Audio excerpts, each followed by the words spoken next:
Olá, no nosso encontro de hoje nós iremos falar sobre o imperialismo. Bom, vamos conceituar. Imperialismo consiste em uma prática de expansão política, cultural, econômica e territorial que parte geralmente de uma nação que busca dominar outras. Assim, estados com muito poder, principalmente o poder bélico, ou seja, o poder armado e, acima de tudo, um poder econômico, exercem suas forças para conquistar territórios, aumentar sua influência, levando essas influências para outras regiões do globo. Dessa forma, não apenas as nações imperialistas buscam ampliar sua influência, mas sim manter o controle sobre outros territórios, influenciando a política interna e a forma como os povos dominados se relacionam internamente. Como surgiu o imperialismo? Nós temos que recorrer à história, temos que recorrer ao que a história nos diz sobre o imperialismo, para que a gente possa, de uma certa forma, estabelecer uma visão do que vem a ser esse fenômeno. Quando nós ouvimos a palavra imperialismo, naturalmente o termo império já vem à nossa mente.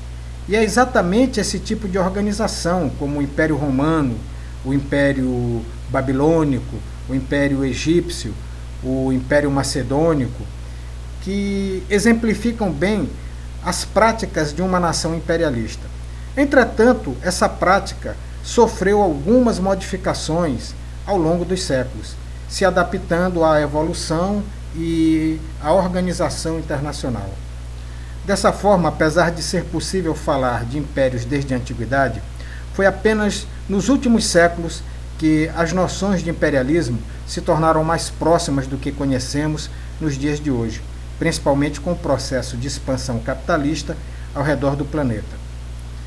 Nesse sentido, podemos falar de imperialismo moderno a partir da Segunda Revolução Industrial, entre os anos de 1850 e 1950.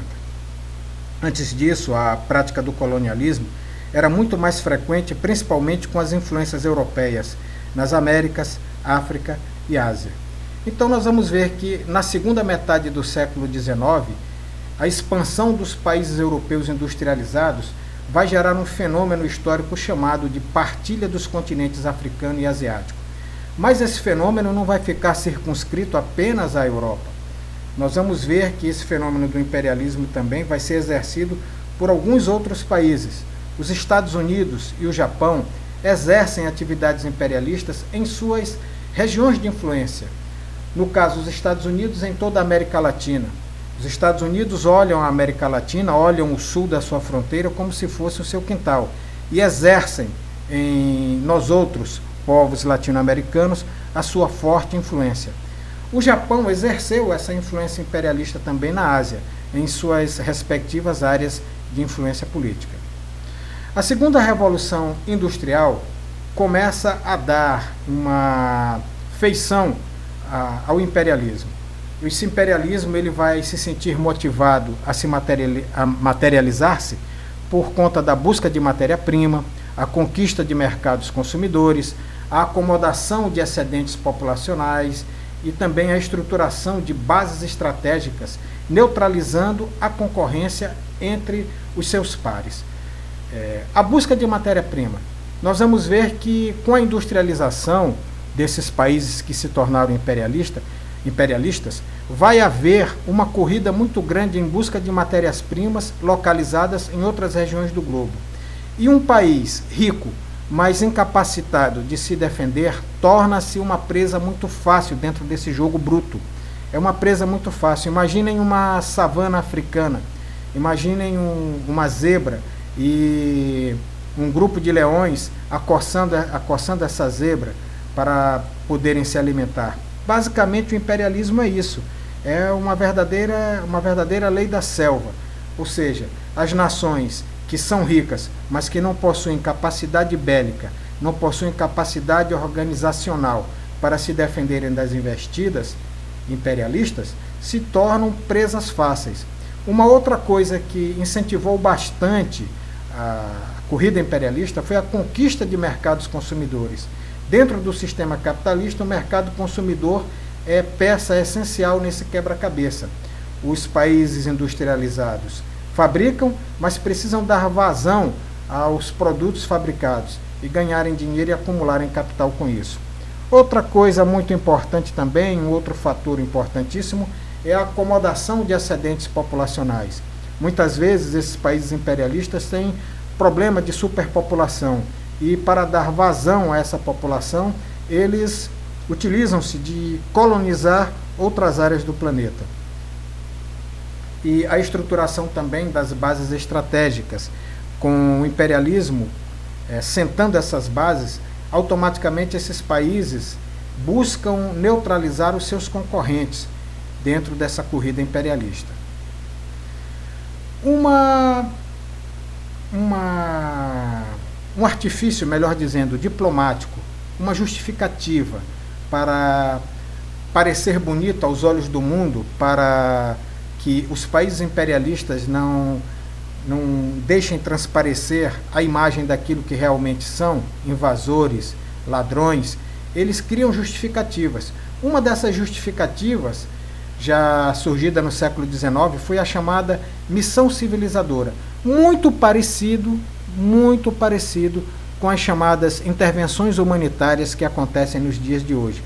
É em nome dessas intervenções humanitárias que países fortes militarmente atacam outros países para roubar os seus recursos. Essa desculpa, essa justificativa de levar a paz, essa justificativa de estar levando a paz, de estar prestando um auxílio, é muito utilizada hoje em dia pelos Estados Unidos para invadir outros países, para roubarem os seus recursos naturais. Em nome de uma pseudo-intervenção humanitária, na verdade o que eles visam mesmo são os recursos naturais de um país que possui esses recursos, mas não tem condições bélicas de se defender. Então, voltando, uma das justificativas utilizada pelos imperialistas foi a chamada missão civilizadora. Essa missão civilizadora, ela foi muito ornamentada por um poeta inglês, um literato inglês chamado Rudyard Kipling, que viveu de 1865 a 1936. Kipling forneceu um amplo material de apoio ao imperialismo da Inglaterra. Para Kipling, a Inglaterra podia suportar como nenhuma outra nação o que ele chamou de fardo do homem branco, na sua famosa obra The White Man's Burden. Ele destaca o dever à filantropia da ação colonizadora inglesa, como se constata nos versos que estão aí no slide. Vamos falar aqui um trecho desse verso. Assumi o fardo do homem branco, enviai os melhores dos vossos filhos, condenai vossos filhos ao exílio para que sejam servidores de seus cativos.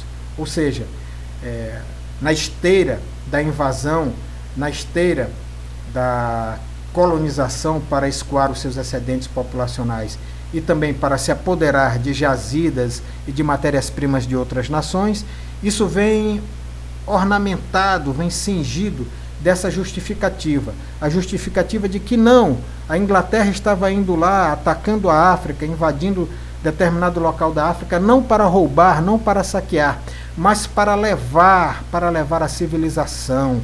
É o homem branco colocando o seu fardo, um fardo imenso nos ombros, levando a civilização, levando a cultura, levando as luzes para aqueles locais tenebrosos. Isso aí, entre aspas, né? Na visão deles, na visão dos invasores, na visão daqueles que estavam, na verdade, atacando para subtrair, para angariar recursos naturais alheios, porque não tendo eles esses recursos no seu país, partiam em busca desses recursos em outros locais do globo, mas para quê? Não ficassem com a sua imagem queimada perante a opinião pública do mundo inteiro, criaram essa justificativa. Outra justificativa também, muito significativa, que serviu de arrimo para justificar, entre aspas, a ação imperialista, é o chamado darwinismo social. O darwinismo social foi difundido, ele foi implementado, foi estudado, e ele vai receber a sua paternidade do cientista social inglês, o sociólogo Herbert Spencer, que, se apropriando da teoria darwinista, que fala sobre a evolução natural das espécies, com o predomínio dos animais e das plantas que se tornam mais capazes às intempéries da vida e do meio ambiente, o Herbert Spencer vai se apropriar de uma teoria biológica, uma teoria naturalista, desenvolvida por um cientista, por um naturalista, Charles Darwin, também inglês. Ele vai se apropriar, esse sociólogo vai se apropriar desta teoria biológica e vai aplicá-la na sociedade. O que o Spencer vai dizer? Ele vai comparar a luta pela sobrevivência entre animais e plantas com a luta pela sobrevivência dos seres humanos, a luta pela sobrevivência dos países. A seleção natural, para Spencer, nada mais é do que a livre troca de produtos entre os homens e a sobrevivência do mais capaz, do mais forte. Essa sobrevivência, para ele, ela era demonstrada de forma criativa pelos gigantes da indústria, que literalmente passavam por cima dos seus competidores mais fracos no seu caminho para o enriquecimento, muitas vezes ilícito, na maioria esmagadora das vezes ilícito. Então Spencer vai ornamentar uma teoria biológica, colocando-a de cunho social, vai tentar justificar, na visão deturpada dele, a diferença entre riqueza e pobreza. E isso, até hoje, é muito presente na nossa sociedade, é muito presente no nosso dia a dia. Algumas pessoas costumam culpar, as pessoas de dentro desse sistema que nós vivemos, costumam culpar o pobre pela sua situação e justificar o rico, endeusar o rico. Dizer, não, o sujeito é rico porque ele é poupador, porque ele é trabalhador, porque ele é empreendedor, ao passo que aquele outro é pobre, vive na miséria porque é preguiçoso, não poupa, vive de gastos, então gasta o que não tem, por isso passa necessidade. Então nós vamos ver essa verdadeira aberração, que foi a apropriação do cientista social Herbert Spencer da teoria biológica de Charles Darwin, aplicando na sociedade. E nós vamos ver esse argumento permear. Esse argumento permeou todo o século XIX, o século XX, e no século XXI continua, ainda tem quem o defenda, ainda tem dentro da nossa sociedade as pessoas que defendem esse tipo de argumento para justificar as imensas diferenciações sociais, as disparidades sociais que existem dentro de uma sociedade. As formas de domínio. Bom, o imperialismo, ele se utiliza de diversas formas de domínio. O imperialismo utiliza-se principalmente da dominação direta e da dominação indireta. Com a dominação direta, os agentes metropolitanos ocupam os principais cargos governamentais, invadem e colocam pessoas prepostas, vindas da metrópole, vindas do país que invadiu, nos cargos principais para governar aquela terra que então passa a ser uma província. Nós temos um exemplo disso, a Inglaterra. Mas existe também a dominação indireta. Essa dominação indireta, ela é feita com traidores, com as elites locais, com aquelas pessoas que, para manter os seus privilégios, topam vender a sua própria pátria, aceitam de bom grado ver o seu povo dominado, escravizado e numa situação subhumana. Isso não é algo muito distante da nossa realidade. Então, essa forma de domínio indireta é uma forma com que o país imperialista ele age, ele faz uma cooptação das elites daquele país aonde ele está colocando ali as suas garras, aonde ele está ali em busca dos seus interesses, independentemente do que possa acontecer com as pessoas do país em que ele está ali invadindo, mas ele faz uma espécie de aliança espúria com as elites locais. Na maioria das vezes, na esmagadora maioria das vezes, traidores, tão bandidos quanto os invasores, que aceitam ver a sua pátria esquartejada e o seu povo escravizado. Em 1884, de 1884 a 1885, nós vamos ver acontecer a Conferência de Berlim. Essa conferência ocorreu na Alemanha, na cidade de Berlim. Lá serão elaborados um conjunto de regras que vão dispor sobre a partilha da África pelas potências colonialistas da forma mais ordenada possível. Para quê? Para evitar um conflito entre essas potências imperialistas, essas potências que passaram pelo fenômeno da Revolução Industrial, que se tornaram extremamente fortes, que se configuraram de uma forma diferente e se viram em uma situação política, bélica e econômica com disposição para poderem atacar outras nações que possuíam os recursos que essas potências almejavam, mas efetivamente não tinham como se defender. Quais foram os beneficiados da partilha da África?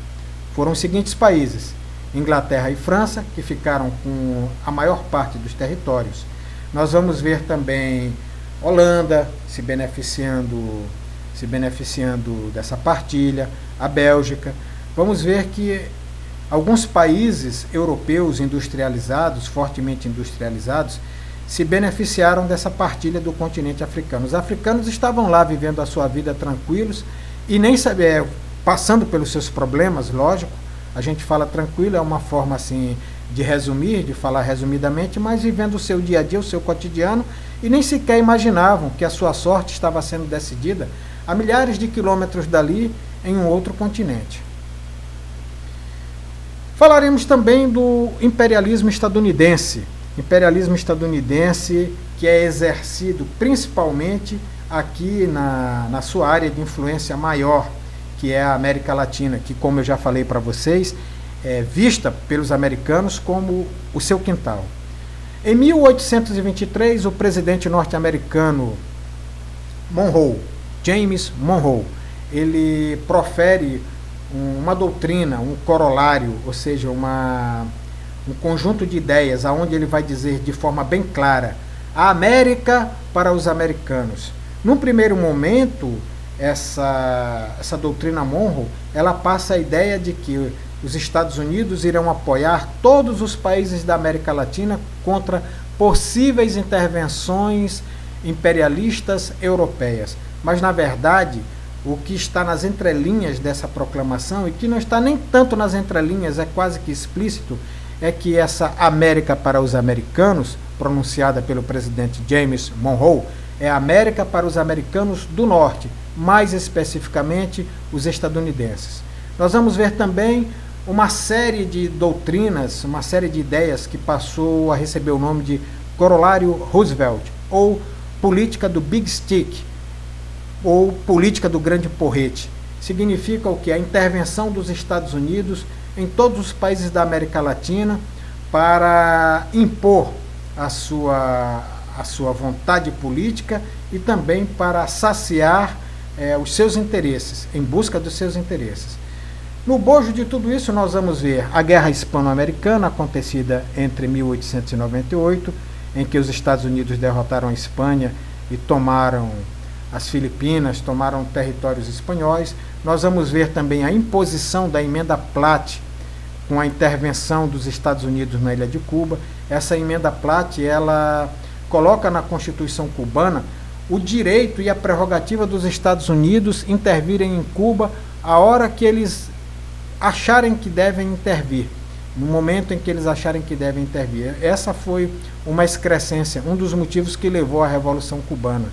Nós vamos ter também a obtenção dos Estados Unidos em territórios no Oceano Pacífico, como o Havaí. No Japão, o imperialismo vai começar a ser formado a partir da Revolução Meiji. Até o ano de 1542, o Japão era um país isolado. Com a chegada da fé cristã, cerca de 37 mil cristãos japoneses, nós vamos ver que o Japão ele vai passando por uma espécie de convulsão. Em 1648, o Japão fecha totalmente os seus portos e ele passa a viver em um regime feudal, um regime chamado de shogunato. É um regime feudal, tá? Tem o feudalismo europeu, esse aqui é o feudalismo japonês. Os Estados Unidos resolvem abrir as fronteiras japonesas, o comércio japonês, através de uma diplomacia chamada diplomacia de canhoneira, diplomacia do canhão, literalmente a força. Os Estados Unidos abrem os portos do Japão para comercializar. O Japão passa a fazer comércio na marra com os Estados Unidos. Com essa imposição imperialista, nós vamos ver uma ocidentalização da cultura japonesa, principalmente no setor militar.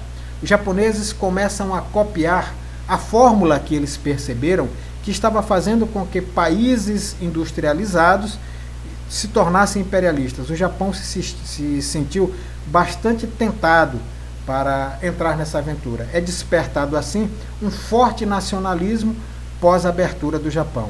Assim que o Japão tem as suas fronteiras abertas na marra, na base do canhão, um sentimento nacionalista, principalmente sendo irradiado das Forças Armadas, esse sentimento começa a tomar conta da população japonesa. E os japoneses começam a imitar aquilo que eles viram que estava dando certo em outras regiões da Europa, dos Estados Unidos, estavam se tornando imperialistas. Em 1904 vai ocorrer uma guerra entre a Rússia e o Japão, e nós vamos ter a vitória do Japão e a assinatura do tratado chamado de Portsmouth. Se você for observar no mapa, você vai ver que a Rússia é o maior país do mundo, é um país eurasiático, e o Japão é basicamente um arquipélago muito pequeno. Porém, o Japão estava altamente industrializado. A diferença, a disparidade entre armas, entre a industrialização, o armamento japonês, a condição bélica das forças armadas japonesas, era uma disparidade imensa em relação à Rússia. O que não significa que o maior vai vencer sempre um conflito, né? Depende muito de com quem ele está dentro desse conflito. Falaremos agora sobre resistências ao imperialismo. O imperialismo, logicamente, que por onde ele passou, ele gerou dominação, gerou revoltas, gerou resistência. Nem todo mundo aceita pacificamente ser dominado por outros povos. A gente não vê isso com frequência, há sempre resistência. Uma dessas resistências emblemáticas é a chamada Guerra do Ópio, ocorrida entre 1841 e 1842. O local foi a China.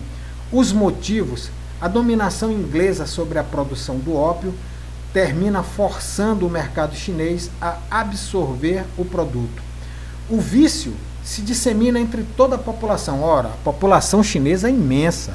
A China tem a maior população do mundo. Eu vou tentar resumir aqui de uma forma não tão elegante, mas de uma forma sincera que dê para compreender. A Inglaterra traficava essa droga. Esse ópio é droga, vem de opiáceo, droga, entorpecente. Esse entorpecente, essa droga, era cultivado na Índia e era descarregado na China.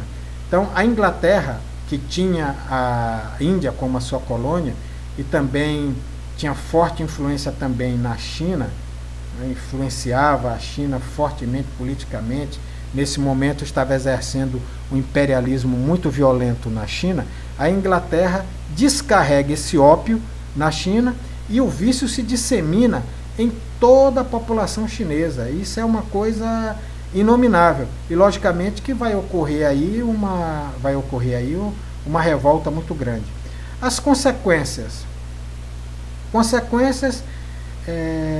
passam a ser a assinatura do Tratado de Nanquim, que abria 5 portos chineses ao livre comércio, abolia a fiscalização chinesa e entregava a ilha de Hong Kong ao domínio inglês. Em 1860 é assinado o chamado Tratado de Pequim, que abre mais 7 portos ao comércio internacional. Ou seja, a China não tinha o poder, não tinha a capacidade de se defender da Inglaterra. E a Inglaterra literalmente estava avassalando a China. É muito comum, eu acho que muitos de vocês já ouviram, mas as pessoas mais velhas com certeza, essas pessoas sabem desse ditado. É muito comum ouvir o ditado negócios da China. Os negócios da China eram justamente esses negócios, em que a China levava azar, o azar total, e os imperialistas levavam a vantagem total nesse tipo de negócio. Vamos ter também resistência ao imperialismo inglês na Índia, o local onde aconteceu. Uma dessas resistências emblemáticas é a chamada Guerra dos Cipaios, ocorrida entre 1857 e 1858. Os motivos. Após 1848, os ingleses passaram a intensificar o controle sobre a região e impuseram uma administração britânica. A crescente presença britânica despertava o nacionalismo na região, e a revolta ela é sufocada violentamente pelos ingleses no ano de 1858. Só para que vocês tenham uma ideia sobre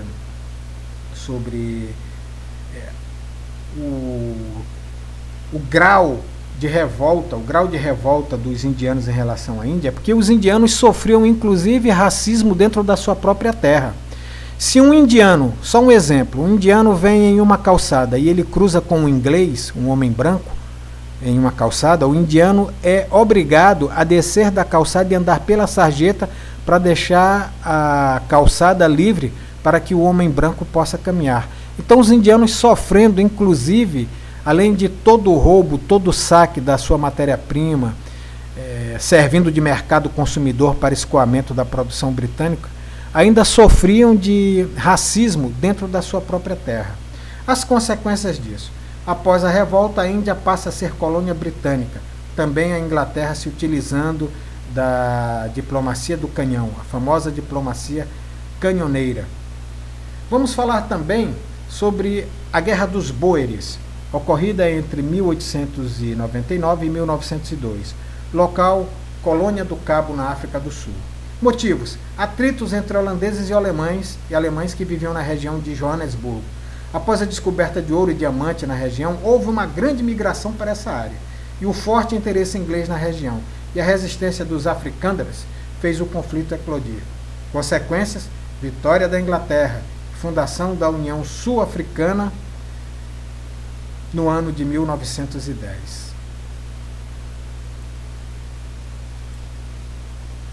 Para nós encerrarmos, vamos falar sobre outra resistência emblemática ao imperialismo, a chamada Guerra dos Boxers, ocorrida em 1900, local a China.